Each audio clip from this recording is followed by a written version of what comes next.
Canada in pediatrics, and in 1976 was certified by the American Board of Pediatrics.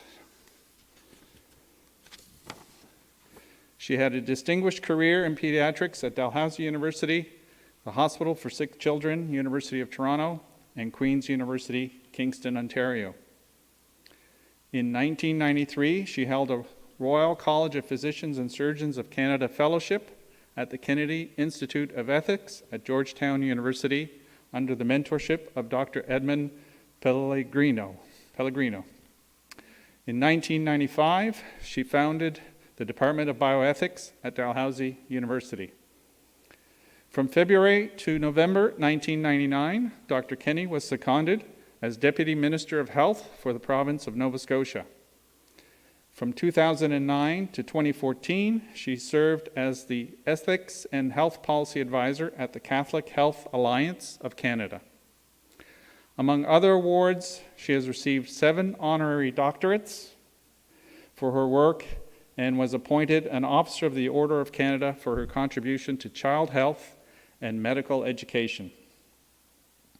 Author of over 180 papers and 5 books, Dr. Kenny is nationally recognized as an educator and physician ethicist.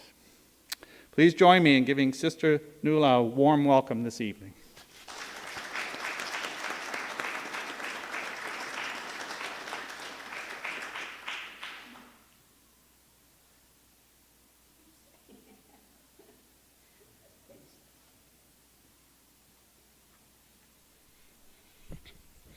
Thank you, Richard, and good evening, everyone. So we're just checking that we're still good. So before I start, in addition to thanking Richard, who has been excellent from the nights in coordinating this event, I want to do a big thank you to Trevor Tebow, because no matter what the big shots do, if you don't have somebody who can do the technology, a speaker like me is in big trouble. I am a physician at heart. No doctor can give a lecture without slides. So even though my slides now are no longer scientific in the sense I had early in my career, I still need them.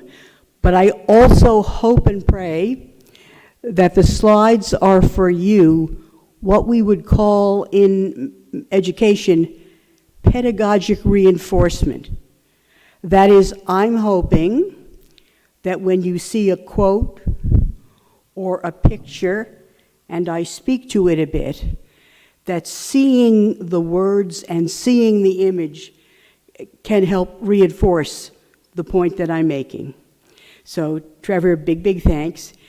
And tonight, I do have to give very special thanks to my personal chauffeur, Father Earl Smith. I will no longer drive at night, and I don't drive long distances and all of that stuff. So Father Earl got me at home in Halifax, brought me here, and as the kids say, he's going to bring me home, hopefully safe and sound. So thank you to those and to others who helped organize this tonight. Just say one thing about the little flyer that some of you may have seen. Deacon Larry Worthen, some of you know Deacon Larry, been working with a number of groups against medically assisted death with particular concerns for the vulnerable. And so Deacon Larry asked me if he dropped off a bunch of the flyers of his project, would I put them out? And I'm totally supportive of him and his work. So that's what that flyer is. So,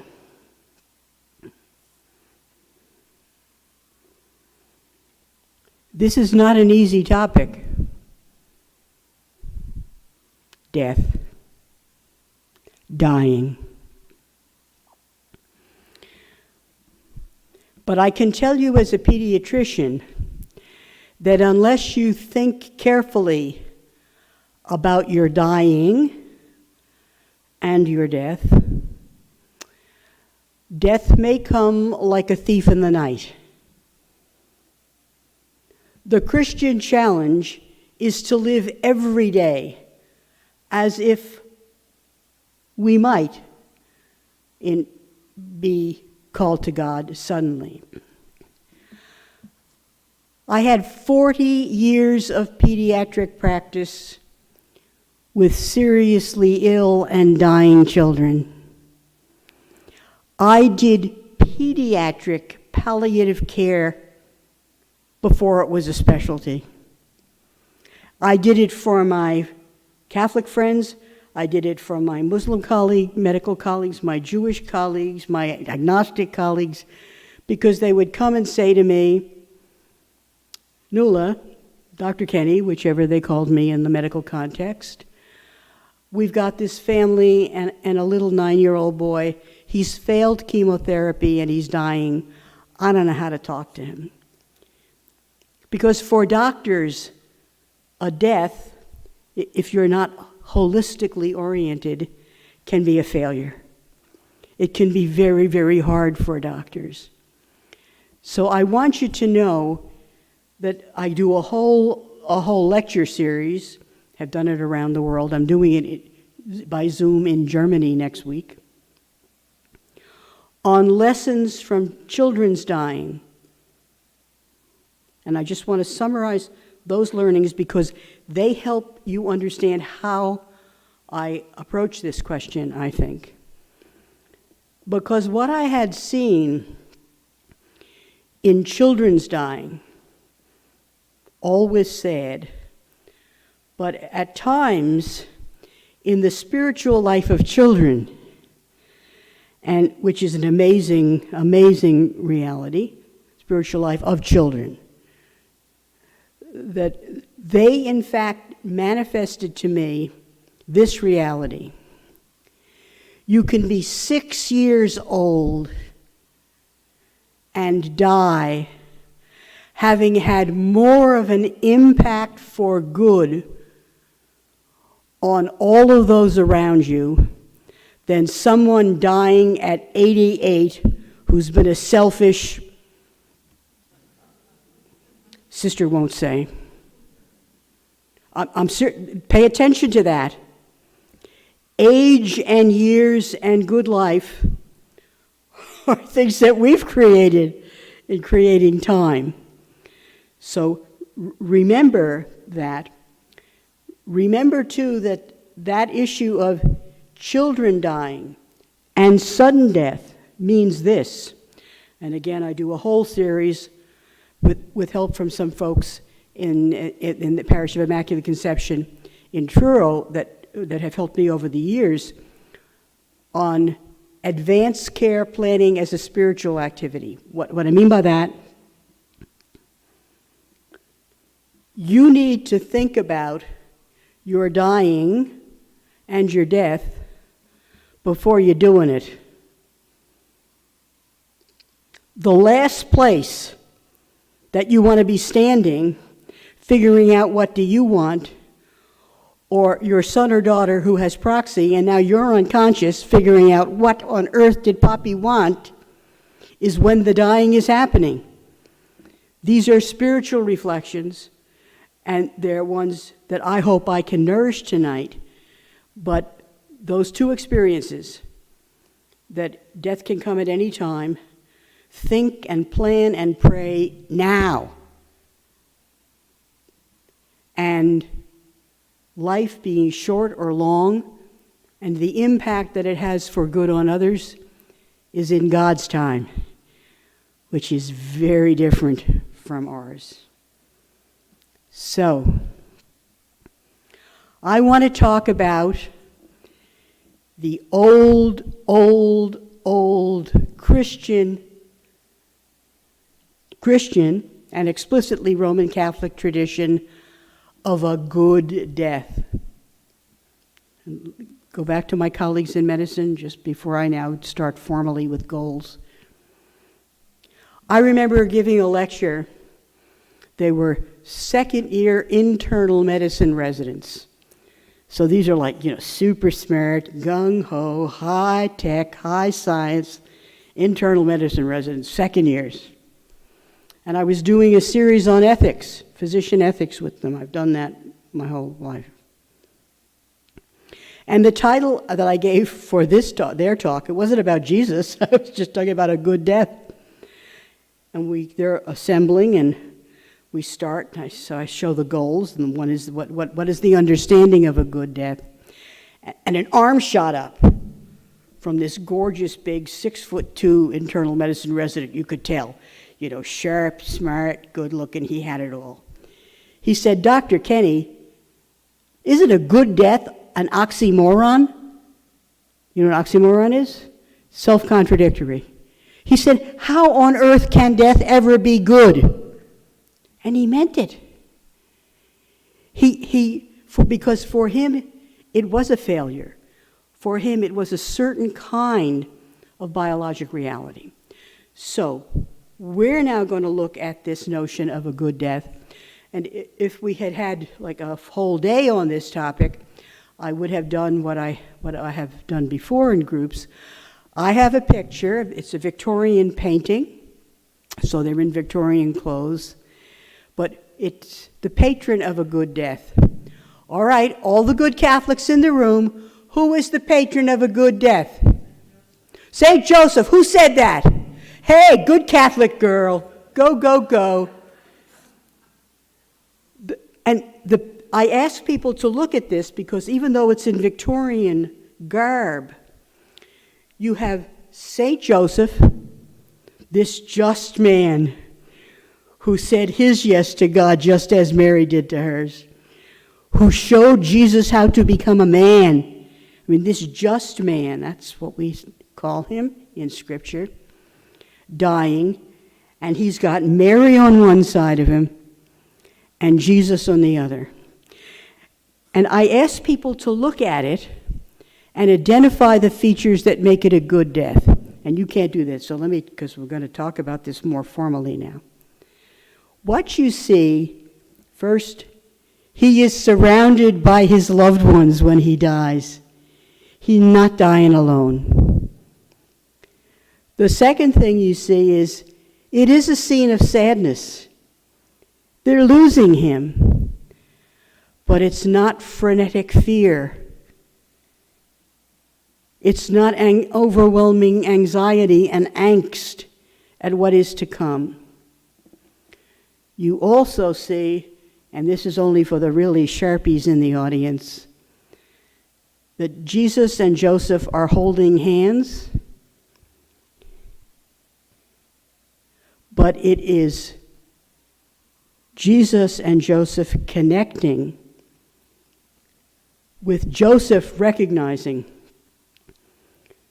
that this son of his, in fact, is going to go on to do great things.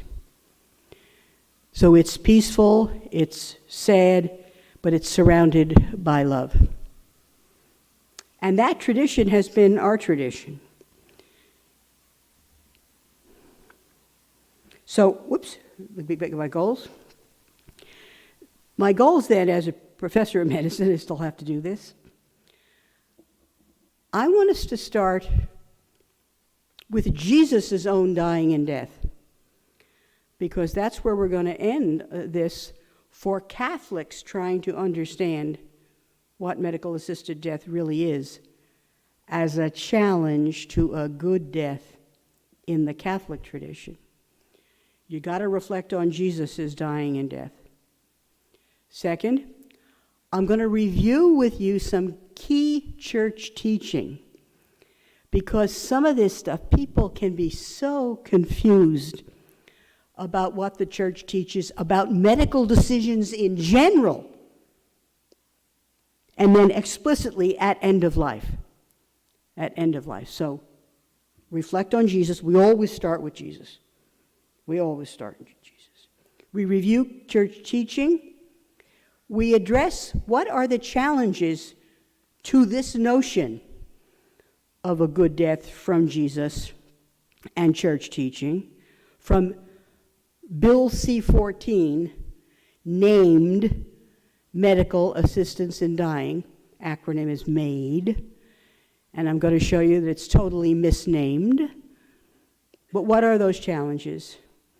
And then I'm going to identify a few pastoral issues that have implications for you, for your families, for your loved ones, for a funeral mass, for family coherence after the death of a loved one. I want us to start by being very, very clear that once Jesus knew that, in fact, he had spoken out against power enough that both the Jewish leaders and the Roman leaders were out to get him, he did not know. He's human. He's fully human. He did not know exactly what was going to be happening to him, but he knew it was going to be awful. Those of you, I'm a 2 times breast cancer survivor. I nearly died after my second mastectomy in 2019. 2.5 months later, with a respiratory infection, I was telling Father Earl as he drove me down that they could not get my blood oxygen up. I couldn't breathe in. That every 2 hours I was getting these masks of all kinds. Every 2 hours. 3 days into the hospital with 3 moaning men in the other 3 beds. I literally put my hands up and I said, God, I can't do, it's not getting better. I can't do anything about it. The only thing I can do is to say I'm sorry for what I've done that I shouldn't. I'm sorry for what I didn't do that I should have done, and everything else is yours. Total, utter vulnerability, but I trusted that God was a loving God, no matter how scared I was, no matter how threatening it was. I can tell you when I woke up 3 hours later, because she came back, she was overdue with I was surprised I was alive. But I'm saying to you, I've been at the edge of this death. This is not my particular book that focuses on this is Rediscovering the Art of Dying, if you're interested. So, what I want to do is to acknowledge that in the book Rediscovering the Art of Dying, each and every chapter starts with Jesus and his experience right through to his resurrection, right through into his resurrection. But this is the beginning of that last week. Again, he knows horrible they're out to get him. He is going to be suffering terrible things. He's scared out of his mind. He's human. He does not have a little God suit that he puts on and off to protect him. If we do not believe this Hebrews quote, for it is not as if we have a high priest who was incapable of feeling our witness with us, but we have one who has been tempted in every way that we are, though he is without sin. What does he do? He takes 3 buds. John, 2 other apostles, Peter, the 2 other apostles, his buddies. He doesn't want to suffer this alone. He knows the capturing him is close. He takes them out to the Garden of Gethsemane. I've been there. He takes them out to the Garden of Gethsemane. He says to the guys, look, just stay right here. Could you just stay right here? Just be near. Be near. I got to go pray to the Father. I got to go pray. He goes to the top of the little Gethsemane hill. And if you read the word in Aramaic, in the original, he actually collapses down. He doesn't, genuflect nicely. He collapses. And some of you, I'm sure, if you've heard of the death of a loved one, or you could collapse. It could be that emotionally. He collapses down, and what does he say when he's down there? I don't want to do this. I don't want to do this. Father, I don't want to do this. Please, is there any way you can take it away from me? I don't want to do this. Does that sound human? I think so. That is the one moment in Scripture, without doubt through my whole life as an adult, that I know he's real. So, when we reflect on this Jesus experience, I want you to understand that his suffering, dying process, death, and then resurrection, that's what it's all about. Let me show you that. What we believe, and it's going to be the last comment I make as well as here in the beginning. These are two of the examples of quotes in the epistles, not in the four evangelists' description but in the epistles' teaching of Jesus' life, death, and resurrection. 1 Corinthians, O death, where is thy sting? O grave, where is thy victory? Like, ha! Why? Because Jesus has destroyed death and brought life and immortality through the gospel in the power of the Holy Spirit for you and me today.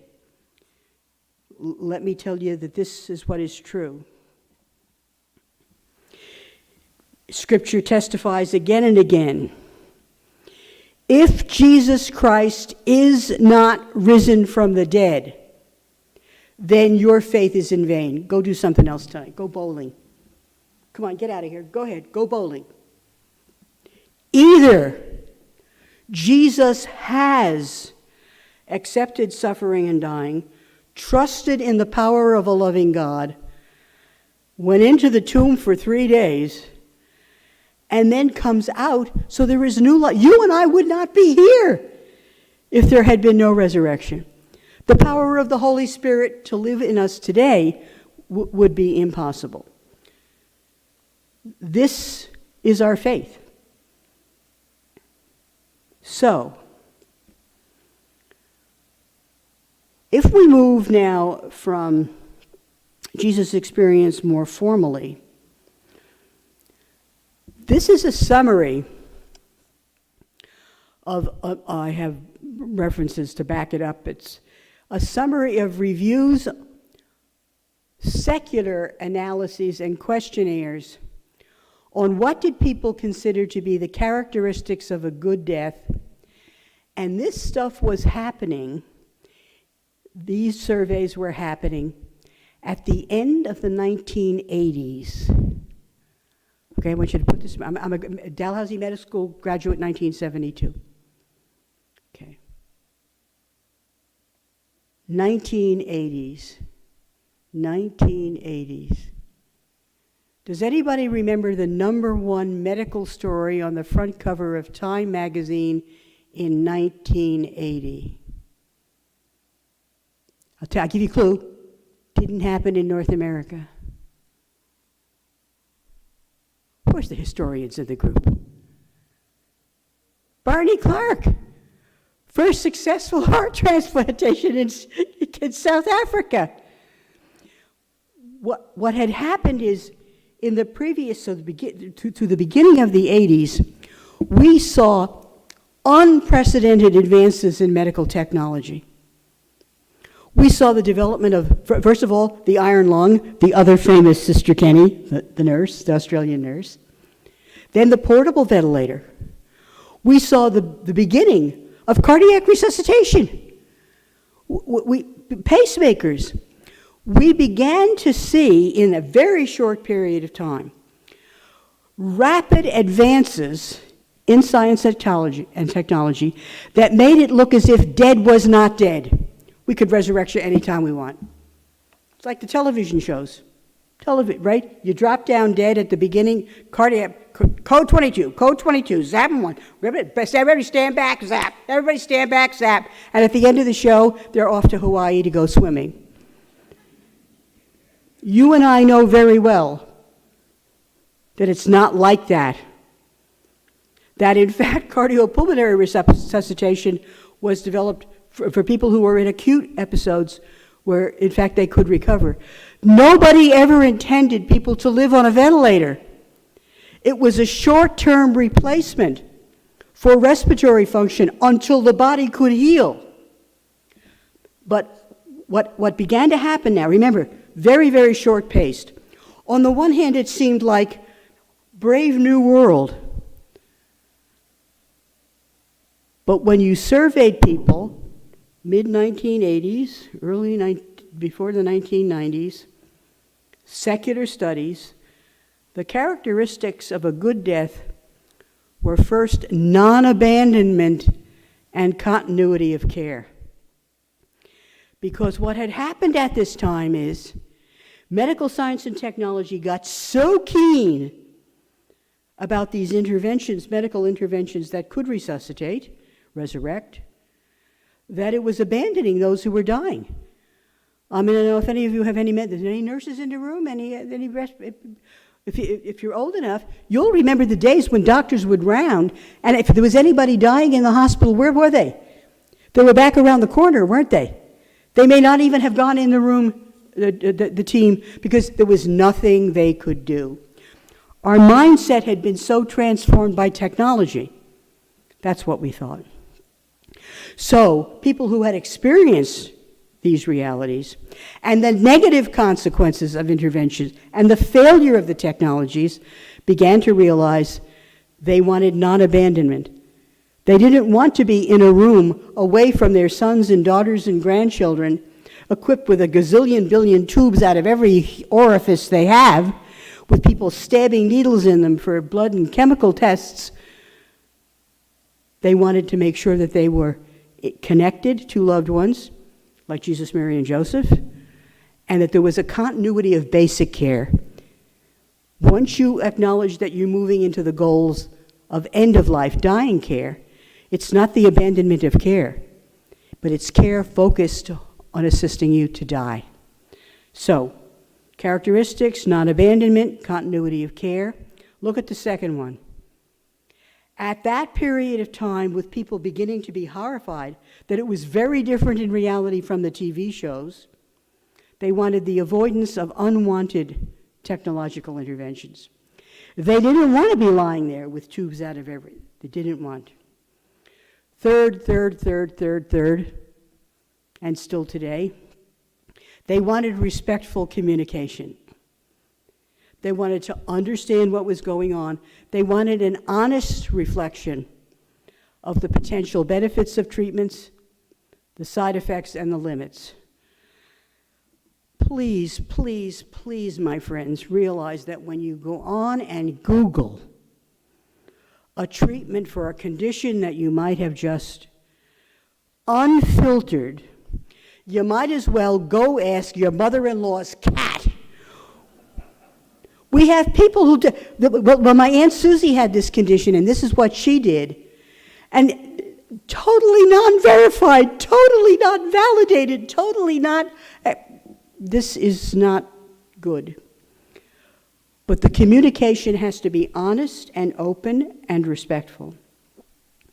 And then finally, as we're now going to work through our Christian issues, completion of life's last things. Now, this is not life things like, I want to go bungee jumping, I want to ride in a hot air balloon. These are the life things, and by the way, some of the best writing, secular, non-Catholic writing on this is by two of my Jewish theologian, pastoral care worker friends. The most important things at the end, and there's 4 biggies. If you know your death is sooner rather than later, most important things are, don't put off anything that needs to be said or done. Oh no, haven't talked to my brother for 4 years, I will do it later. Later may never come. So the 4 last big things. 1, to whomever you need to say it, I love you.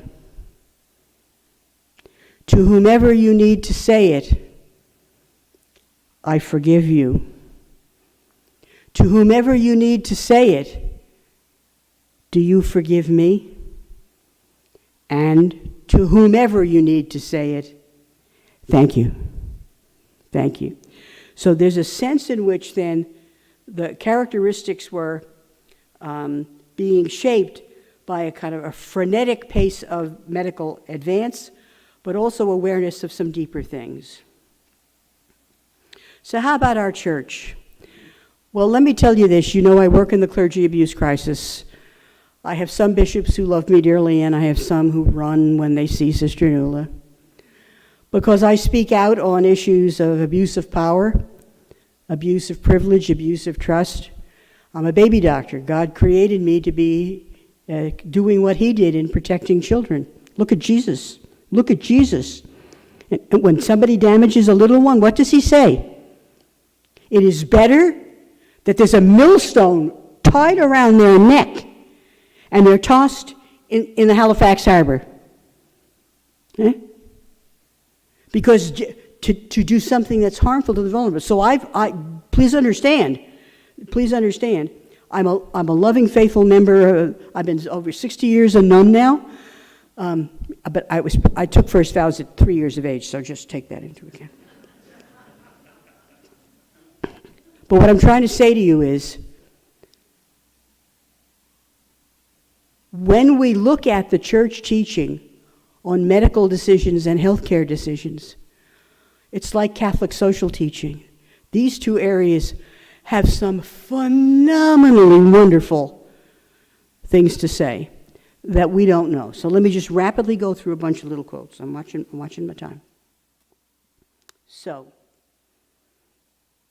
Catechism, the Catechism of the Catholic Church. Yeah.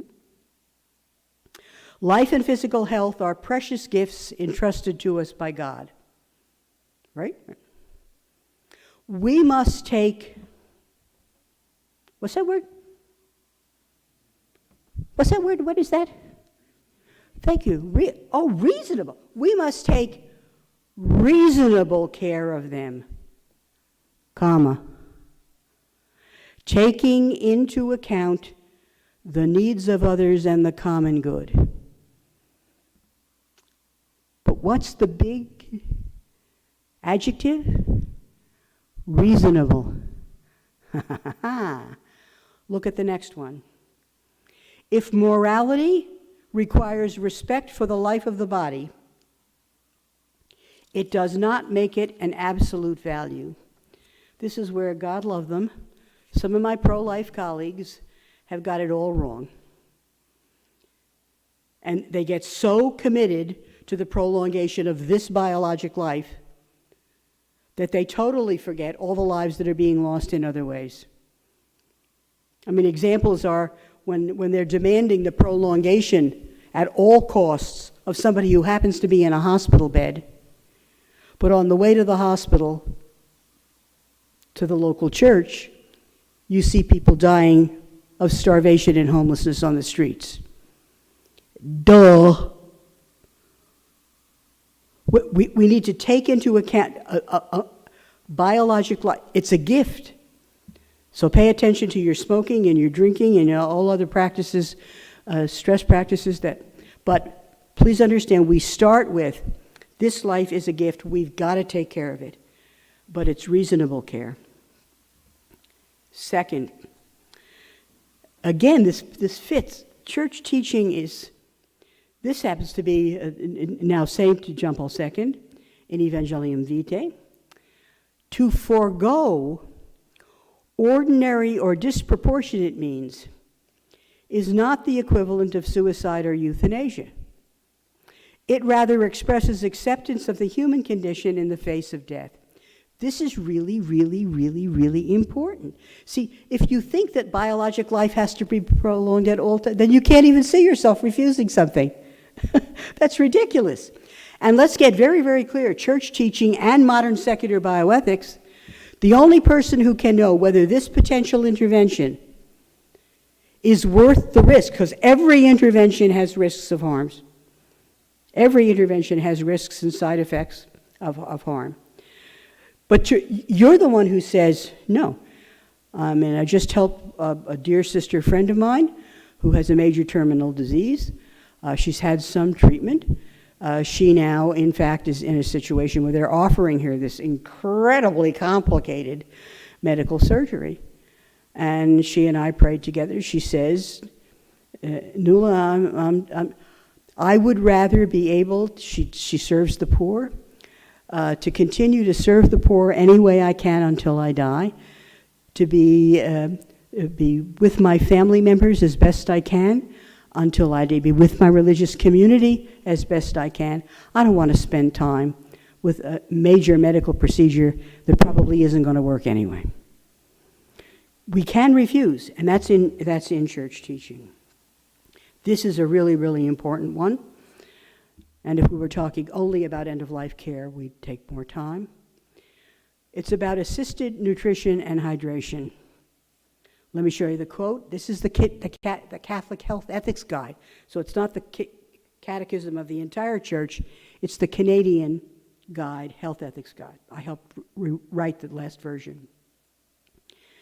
Assisted nutrition and hydration become morally optional when they cannot be reasonably be expected to prolong life or when they would be excessively burdensome for the patient. I want you to look at the two buttons down the bottom because I got to speed up this thing. There's a big difference between feeding somebody by mouth little ice chips. I mean, if you're dying and you want a little sip of scotch, I'm going to go get you a bottle of scotch. That's sips, that's feeding. Hey, manja, where are the mamas in the room? What do you, look, I made all your favorites. Like 4 different meals when you come for a weekend. We're Eucharistic people, of course, and meals matter to us. But there's a difference between that and a tube down your mouth, a tube sewn into your duodenum, an IV in your arm. Those are medical interventions. And they should be decided by the same criteria of benefit and burden.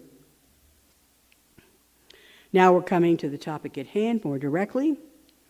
This is Holy Father Pope Benedict, just recently deceased.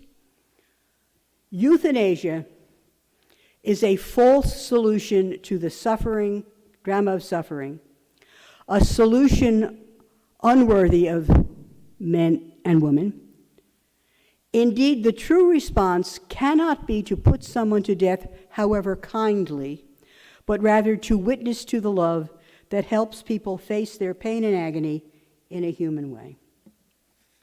Now, there's some slides here I'm going to go through more rapidly in light of the time, but they are from a summary of the most recent, this is the most recent document from the Congregation of the Doctrine of the Faith, the highest level of church teaching, on issues of medical science and technology, with particular attention to dying. This is 2020, so this is updated. And in fact, Archbishop Dunn and I did a session a year ago where we were both presenting, and he had all these great quotes from the name of this letter is Samaritanis Bonus. It's not an encyclical, it's a letter. And so I borrowed some, but let's just pay attention to this as we move now to our challenges. Contemporary cultural obstacles identified here are, we actually don't have a sense of the inherent dignity of all persons in our society. See, church teaching is very clear. The Catholic social teaching, first principle of all kinds of moral teaching. Every human being, regardless of their medical condition, their cognitive condition, their handicap, their good looks, their personality, is inherently dignified. Dignity is not something taken away because you're in circumstances that are undignified. When you're in hospital and somebody's got to change your bedpan and do all kinds of intimate things, do you feel, as an adult who has been private, especially if you're a private person, of course the circumstances are undignified. You don't lose your inalienable dignity one iota. So, to be old or infirm or impaired.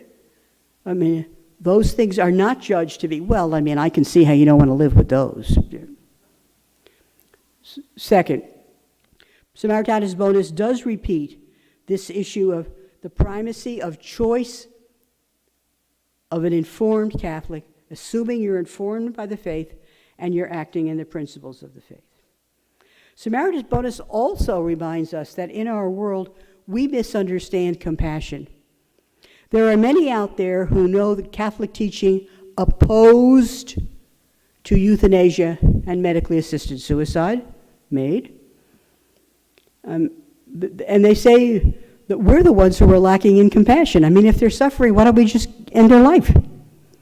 Not realizing that there are a number of consequences to this, which we're now going to look at. Because this is death as a treatment. This is the medicalization of human suffering. But human suffering doesn't occur only at the issues of end of life and medical conditions. I have another slide that I asked, what's the difference between heartache and chest pain?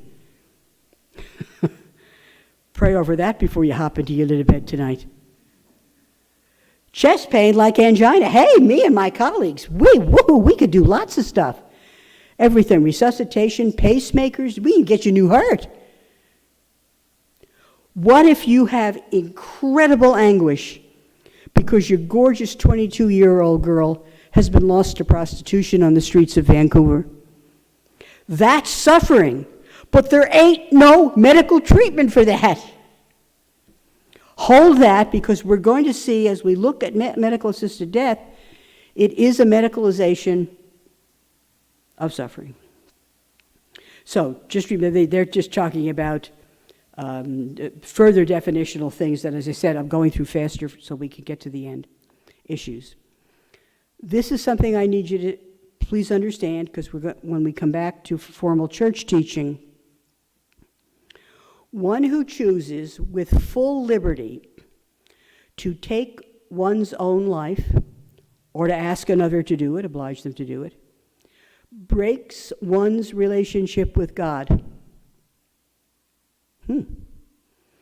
Assisted suicide implicates another in one's despair. Now, this is important. Look at this last section. The guilt of the individual who takes their life may be reduced or absent in God's judgment, but it does not change the nature of this act, which is killing. It's intentionally ending a life. The pastoral question, and we'll conclude with this at the very end slides, when a person decides upon a gravely immoral act, such as medically assisted death, and willingly persists in this decision, such a state involves a manifest absence of the proper disposition for the reception of the sacraments of penance with absolution and anointing with viaticum. What I'm telling you here is just, you look at it and you say, what did you just say? What did this just say?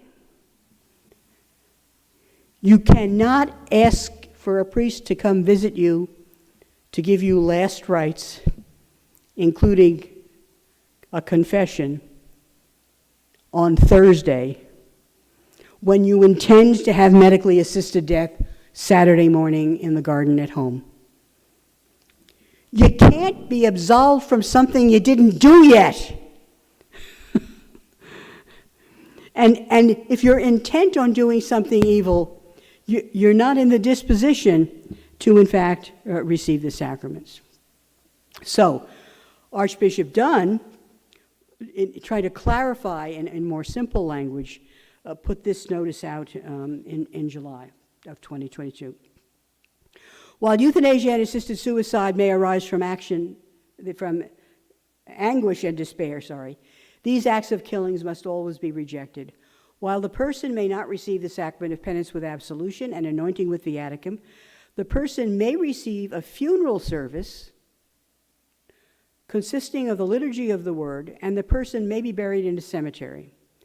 Ongoing pastoral care for the family is very strong. Let me make sure, did you understand what he's saying here?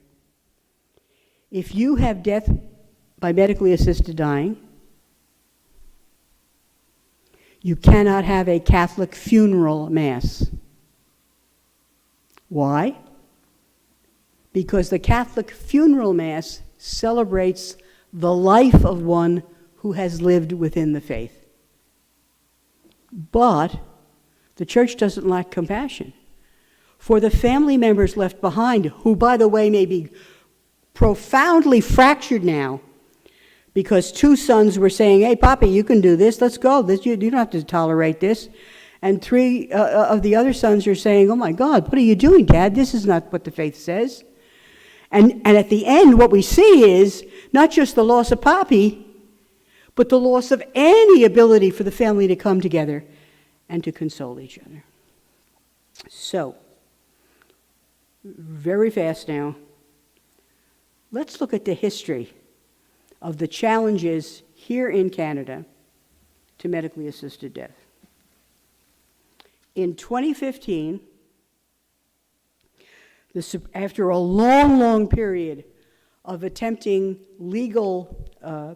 legislative approaches to legalizing medically assisted death, 15, 20-year fight with this that I've been involved with the Canadian bishops. We split the vote whenever that happened. A group of individuals in this country, mainly those involved with civil liberties,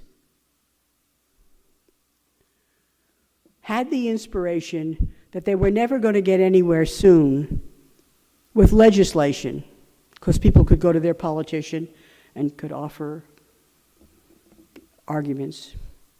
So they decided to wait till they could get a legal case.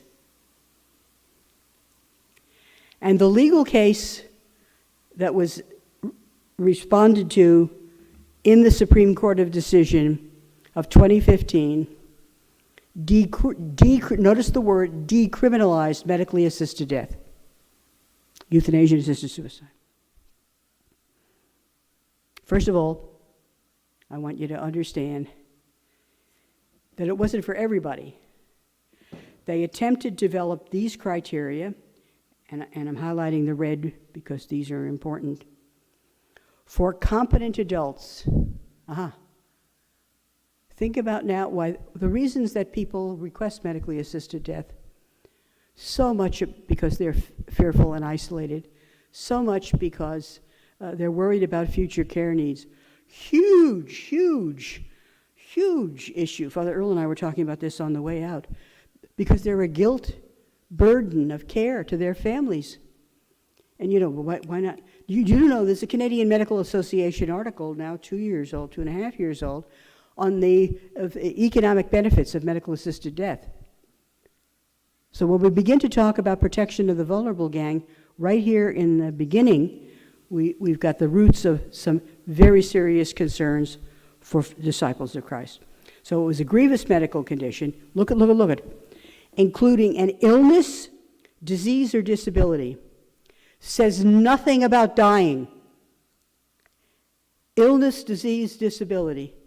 So a perfectly healthy 36-year-old man hit in a motorcycle accident, becomes blind, but in every other way he's physically fit as a fiddle. He's got 3 little kids, fit as a fiddle, but he's legally blind. He now has a disease or a disability, however he wants to define it. He says, I don't want to live blind. End my life. He's eligible, because there was never an attempt to define what grievous meant. Second, it's irremedial. Look what that irremedial means. This is the language from the judgment. It cannot be relieved by means acceptable to the individual. Let me take it as an example. Schizophrenia, horrible disease. Many persons with schizophrenia, if they're on antipsychotic drugs, can do very, very well. Does it make everything perfect? No, but it can improve enormously for many. But they don't like the way they feel on the drug. That's the example of that. But more. This means The requirement was not, you don't even have to try the condition. I don't want that. I don't want to be hooked up to a pacemaker. So it's irremediable. And then in the big one that we need to follow, which now, it causes enduring suffering that is intolerable to the individual in the circumstances of his or her condition. Intolerable to the individual. I'm the only one who can tell you my suffering is now so severe that you are now obliged to end my life. So, all the Supreme Court decision on a challenge of rights and freedoms argument. Challenge of rights and freedoms argument. I have the right for you to end my life if I decide it's not worth living. They then have to, and they assured there would be protection of the vulnerable, and they assured there'd be protection of freedom of conscience so that physicians and others would not have to participate. Ha! None of that has come to pass. But because it was Supreme Court, now we have to legislate this. So this is how the history goes with the legislation. Bill C-14, entitled Medical Assistance in Dying, finally passed in 2016, reiterates theoretical concepts named in the Supreme Court. It said there has to be a voluntary request and consent. Now, I want you to think again, the reasons people request medically assisted death, and there's survey after survey on this one. Okay?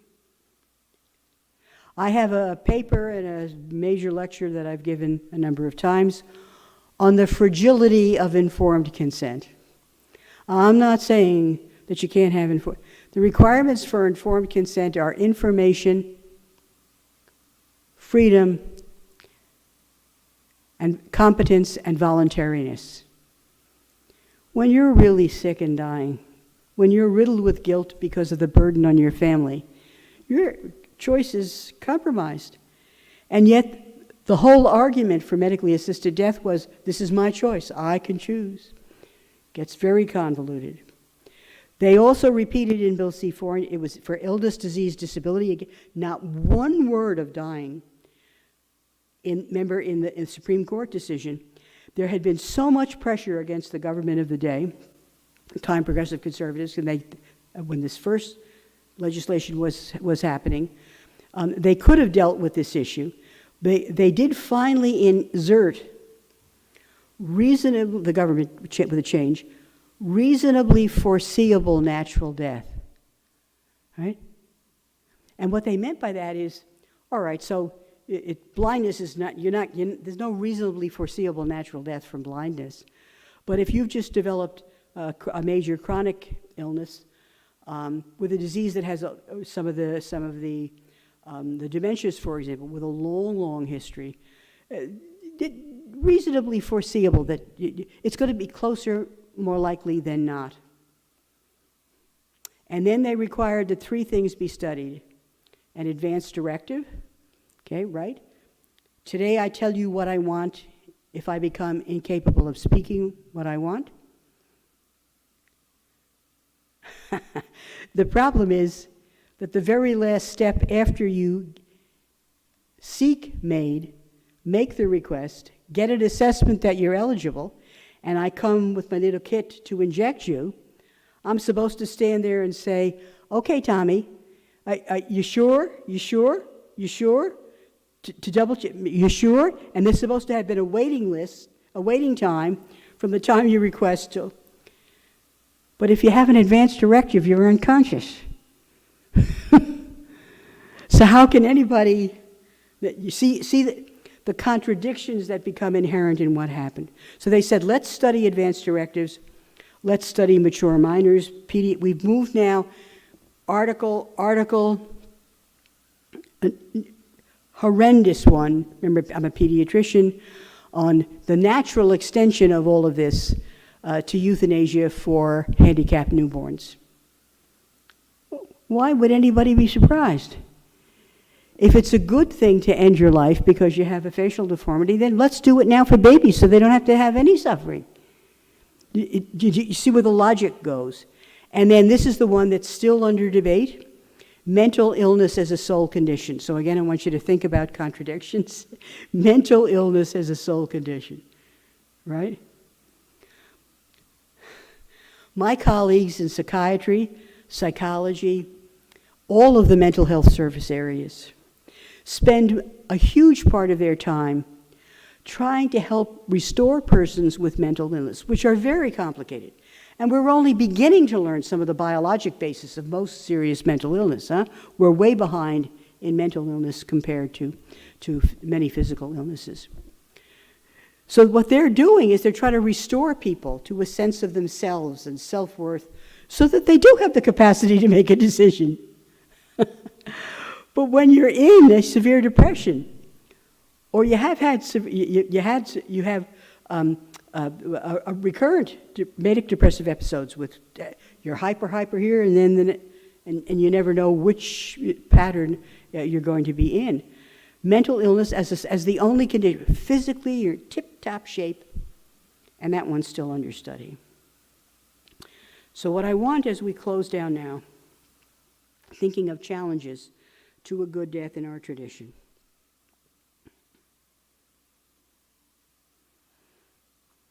As a physician and as a Catholic Christian,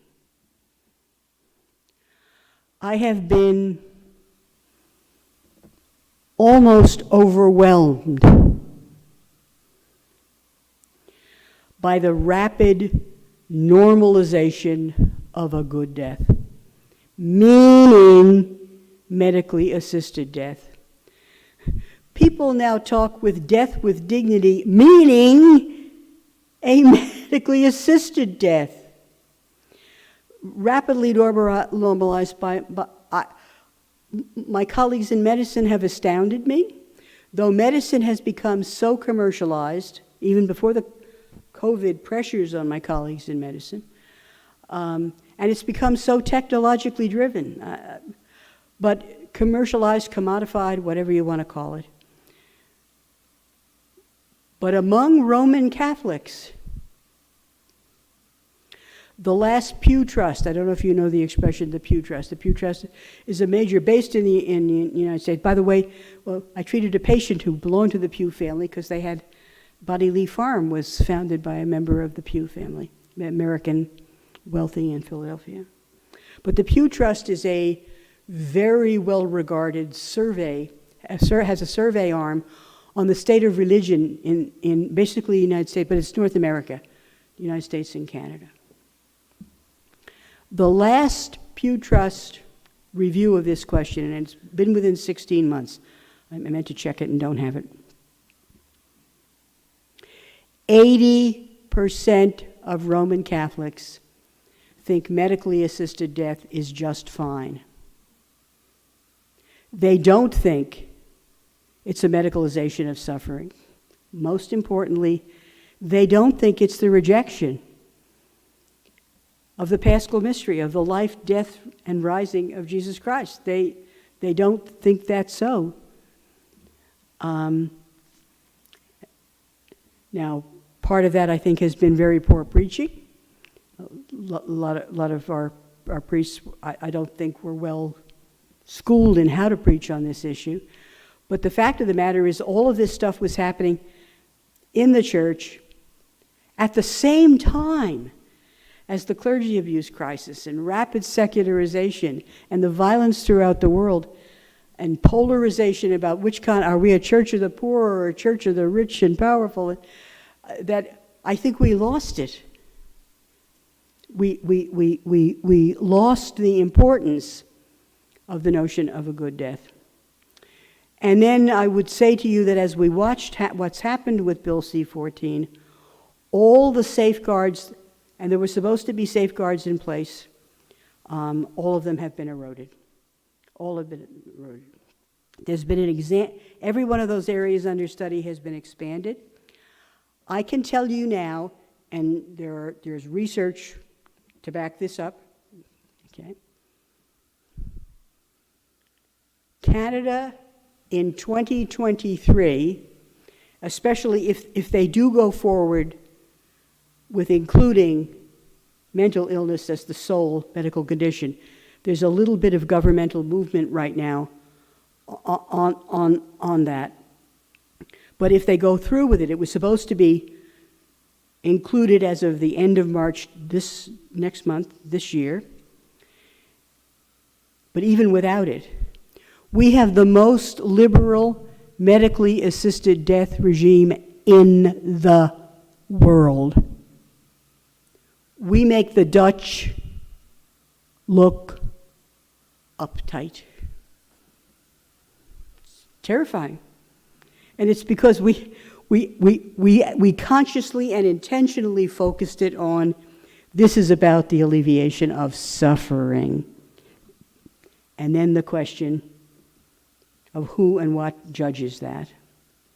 Remember now, as I ask you to think of your own questions, all of the surveys in every jurisdiction showed that medically assisted death, particularly inadequate pain and symptom control, and included in that is inadequate access to hospice and palliative care. So that's why that little flyer, Larry Worthen's particular focus is on the handicapped and vulnerable who have no option. They don't have a place to help care for them. The only thing is, of course, in our present circumstance, because you're in a palliative care unit does not mean anymore that you're not going to have medically assisted death. Hospice and palliative care developed by a great Christian woman, Anglican physician, Dame Cecily Saunders in Britain at St. Christopher's Hospice, to provide an alternative to the medicalization of death and the abandonment of the dying. But look at the reasons. Feelings of loss of dignity. We talked about that. Dependence and the loss of control. I can tell you as an American by birth, Canadian by adoption, I am Canadian. Let's get it straight. Lived here my whole life. But the idea of being dependent, glory be to God.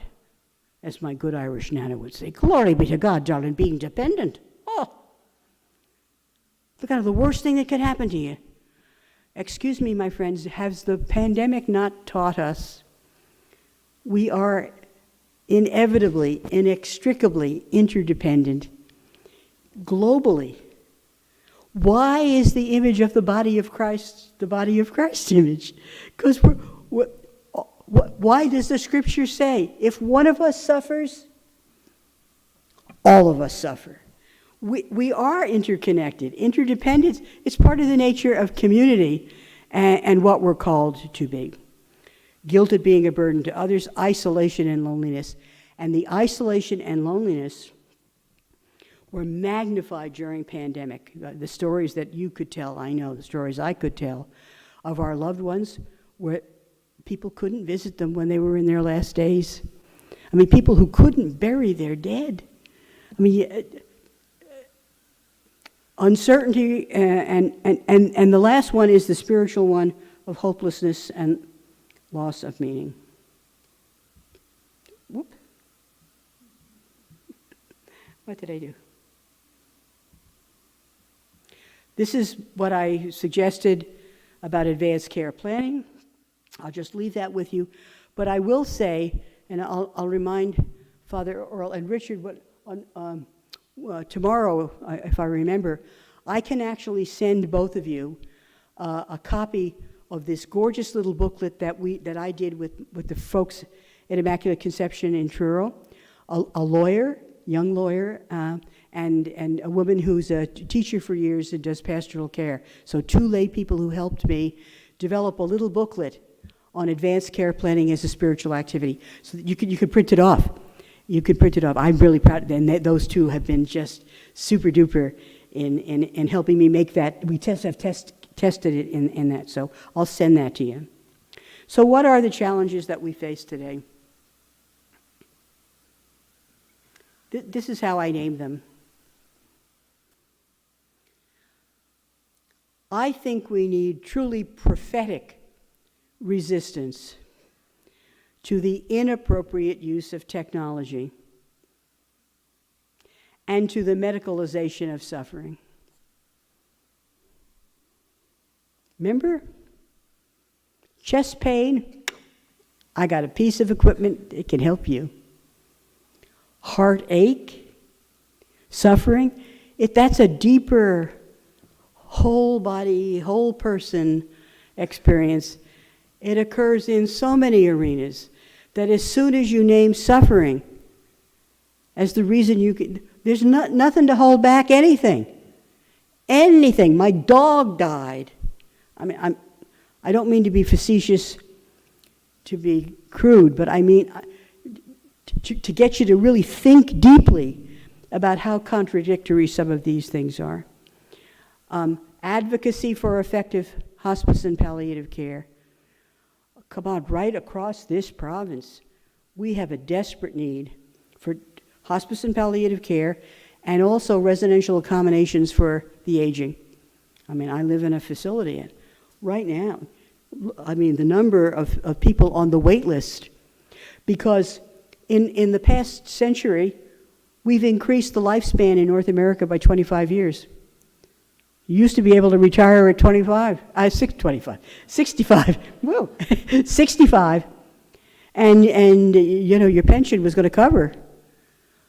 We added 25 years. That means that if you retire at 65, your pension dies out 6 years later. And we didn't think that we were going to be this old. And the older we are, the more comorbidities, the more we need for comprehensive care at a time when it's fractured. Look at the next big one. I think the thing that compels me most on this one, in addition to the rejection of the Paschal mystery, Jesus, his own witness, is the danger to the vulnerable. Good Lord. I hope I've made the case for you that as soon as it's suffering writ large with any interpretation by the individual, when you can make an economic case, when you have a world where the technology is available, where death has become the treatment, and I'll finish with this as I ask you your challenges. I told you I was going to say that MAID is misnamed. The name of the bill is Medical Assistance in Dying. The bill is not about medical assistance in dying. Dying is a process. It can be a long process, or it can be a lifelong process. Get ready to, like a thief in the night. But it's a process. Death is an event. I've been there, done that. Okay, everybody back off. I'm calling death 8:22 p.m. Throughout human history, all persons of all faiths and no faiths have pondered what is it like in the afterlife. They weren't worried about their dying because they got sick and they died. In our time, technology has changed all of this. We're terrified about the dying process, and we're not thinking at all about the afterlife. But protection of the vulnerable is a huge obligation, keeping us in the mind of Christ. So now, for the next 26 minutes, 8 minutes, any comments, any questions, any critique, and any reflections you've got about your own personal challenges as you come to this issue. Thank you.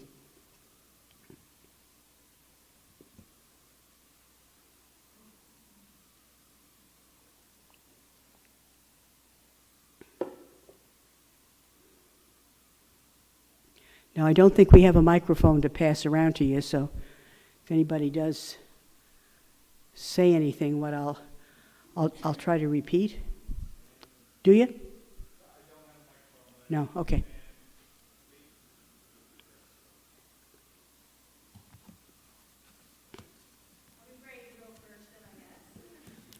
Turn it up just a little bit, dear, if you can. Yeah. My mother lives with me and has for a lot of years. So she's aging in place with me. So we've done all of our planning. We walked through, this will be her home, this is what. So in that personal directive, as you mentioned, in preparation there, one of the main questions in that, when you fill it out, it's only a two-sided sheet, it's very straightforward.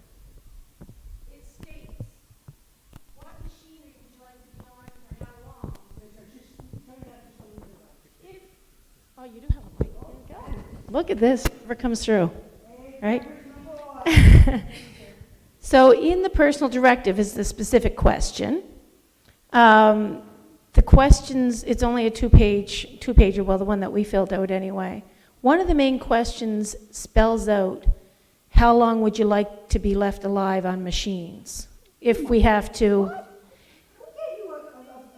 That's from the health district here in Halifax. This is part of the personal directive that I've completed with my mother, while she's competent to be able to answer those questions, to say, how long would she like to be, if there's an intervention, how long would she, and as a devout Catholic is really torn by the decision, because one, she's meant to suffer, in her, the way Jesus suffered, and she will go when God wants her to, so she's not to say no to any medical interventions to keep her alive. So I guess it's almost not the opposite of the medically assisted suffering, assistance in suffering, I guess, not necessarily dying, but it's the converse of that, of using machines to do whatever they can until God is ready to take you. So I'm sorry, I'm just totally outraged. Do me a little favor, darling.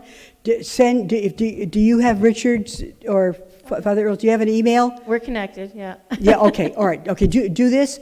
Could you find a copy of that document or the resource and send it to him so that Richard can send it to me? I have never seen anything that asks the question that way, ever. Okay. Now, I want to say something, because you might be I'm not questioning that that's how you read it, but that may be how you interpret it. Okay. I do have a lecture that's entitled DNR. Yeah. Yes, that's it, the DNR. Yeah. Okay. The lecture is entitled, Do Not Pay Attention, first and foremost, to Do Not Resuscitate orders. When you're going into any facility, acute, chronic, long-term care, in this and any other province in this country now, you're asked for your DNR status.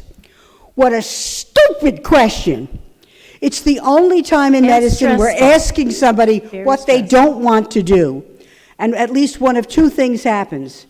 In the asking of the question, people think that maybe there's an option that it would be a good thing to do. But the issue is to do the planning for the positive part. Because when you're talking only about the resuscitation, you're not talking about what leads up to it in any other circumstance. So the language itself that you used is totally the wrong language. But the whole issue of, instead of, that's why positive planning and conversation with your loved ones, making sure your family, we do the positive, we don't do and then the do not resuscitate order becomes one where, because I've had to fill all these sheets out. I'm 78. I got all these filled out, and you know what she says, resuscitate. I said, I do not want resuscitation if there is no hope of meaningful survival. In other words, if I'm brain dead or I'm on the way, let me just tell you something. Sorry, I just know too much about this. I get. Resuscitation was developed, and all of the research, remember I told you about the shows? that show the cardiac arrest at the beginning, and then they're off to the sunset playground at the end. The resuscitation was developed, the cardiac resuscitation, in the circumstances, for example, of the post-op situation, or an event with fire and emergency departments. The research on any benefit is with a witnessed cardiac event.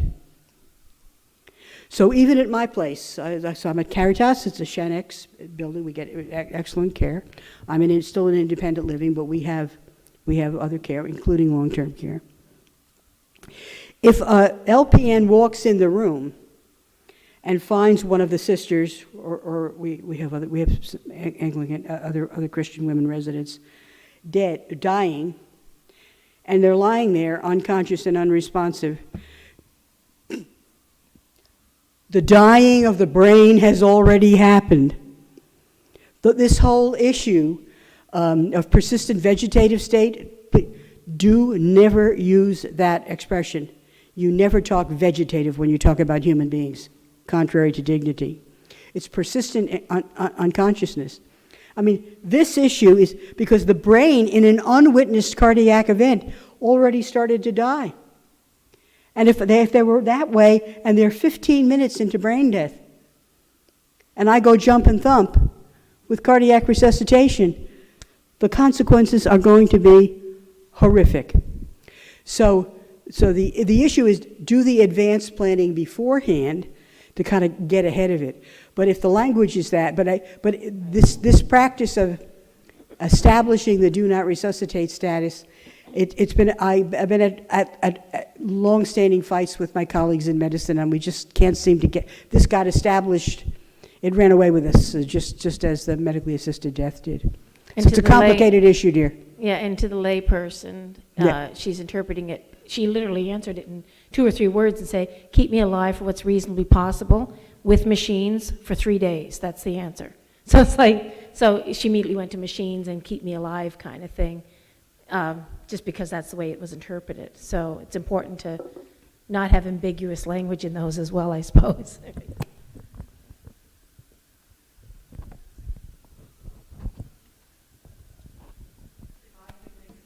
Wait, he's going to come with you.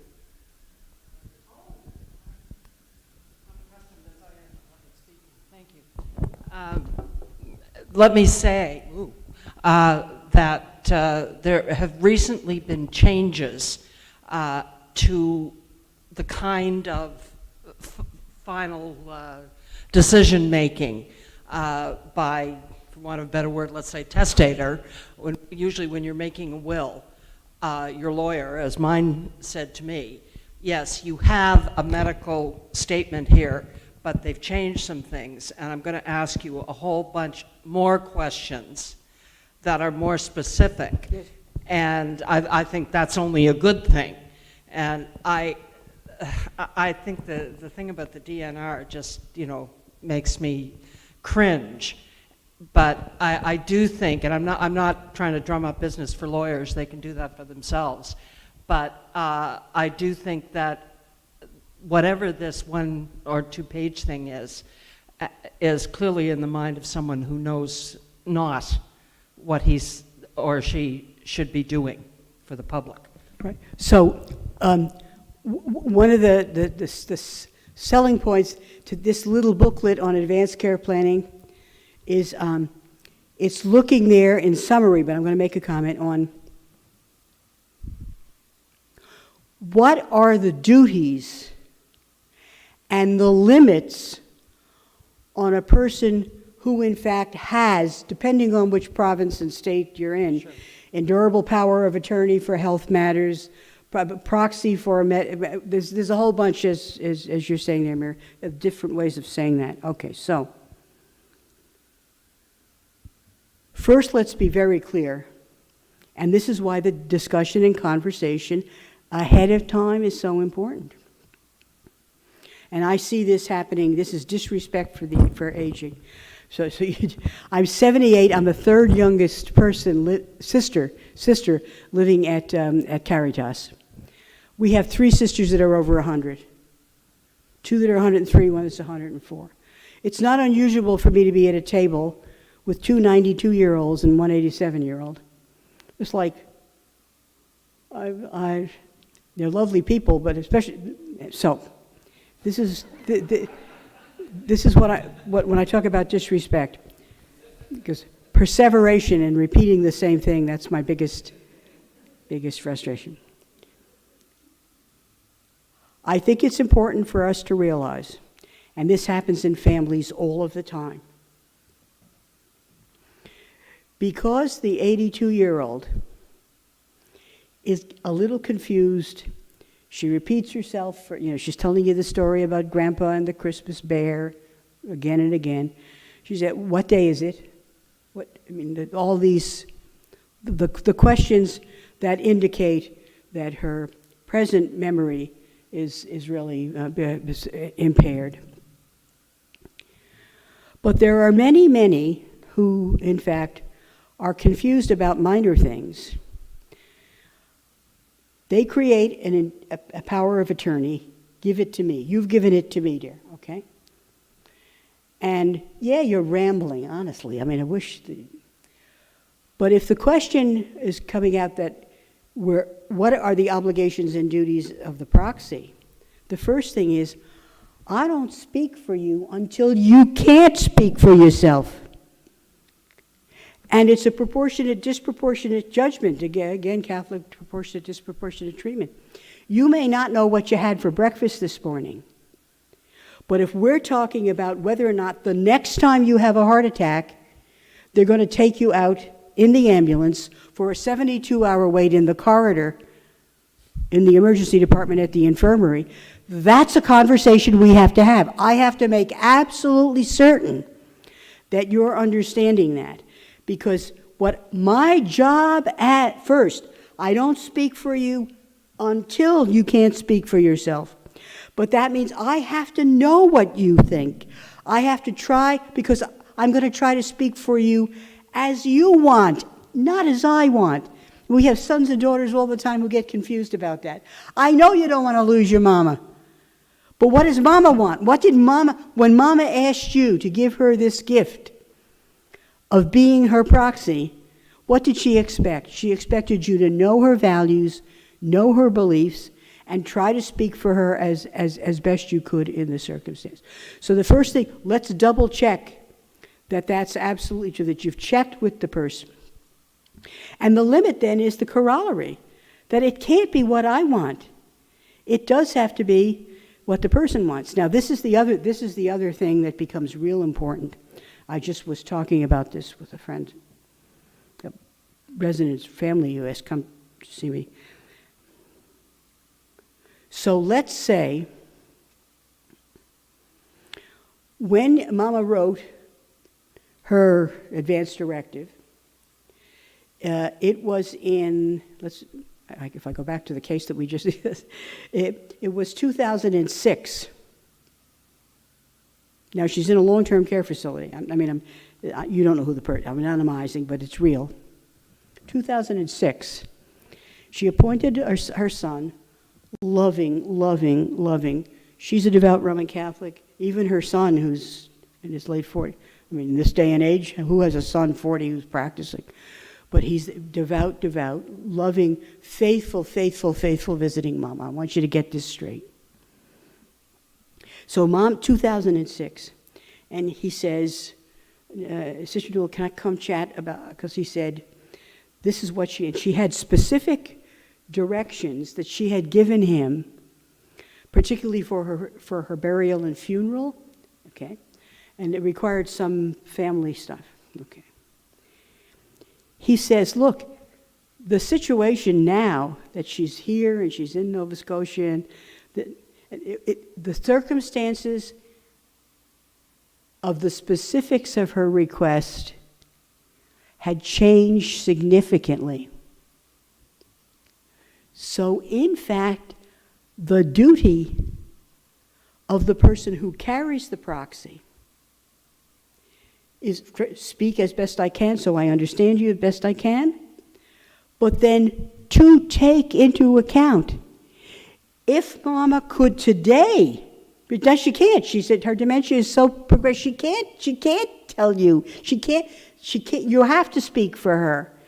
If Mama was today the competent person that she was at her best, would she not be able to take into account, oh my God, why did I say that? I don't want that now. That was so many years ago. That was right after my husband died. I thought this, do you see what I'm saying? The person has an obligation to kind of take into account the circumstances. Let me give you a medical example that maybe help you this way. We have a lot of people who will say, put it down, resuscitate, but not if. Okay? Some people will say, if I'm in renal failure, I do not want resuscitation. Not uncommon. I mean, I can understand that. But you need to understand this medically. If you're in a car accident, severe shock, sepsis, overwhelming infection, you could be having from the infection acute renal failure. Acute renal failure is reversible. So to say if I'm in renal failure, not renal failure, your kidneys have just died, and the next thing is kidney transplant. I mean, it's not that sick situation. It's an acute treatable condition. So in that circumstance, that's when the endurable power, the proxy, knowing the person says, no, that's not what she meant. She didn't want to be in renal failure on dialysis. I mean, she had a friend who had that. She didn't want that. But treatable so that she could, in fact, come on back and, have more visits with the grandchildren. Oh, yeah, if there's a good chance of treatment, go for it. So you see how it interprets, and it's a great gift. I see, because of who I am and where I live, I carry the power of attorney for, like, many sisters. But it's an interesting thing, though, because it does require, like, every year you have to sit down with them and say, okay, now what else? What's just happened with your medical condition? But that's where the communication aspect is so important. Okay. I think we got maybe two more questions, or one or two. Comments?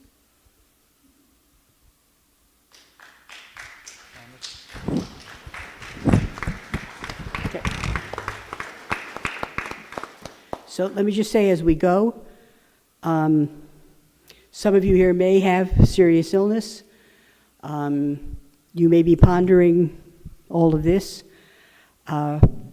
Remember, I've tried to lay out what the Catholic understanding of a good death is, the importance of it in relation to Jesus himself, medicalization of suffering, but know that God is the final judge of your act.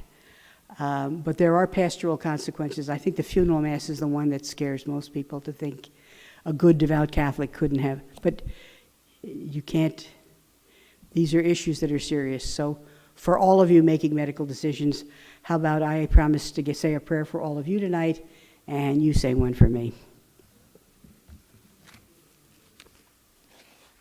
Thank you very much, sister.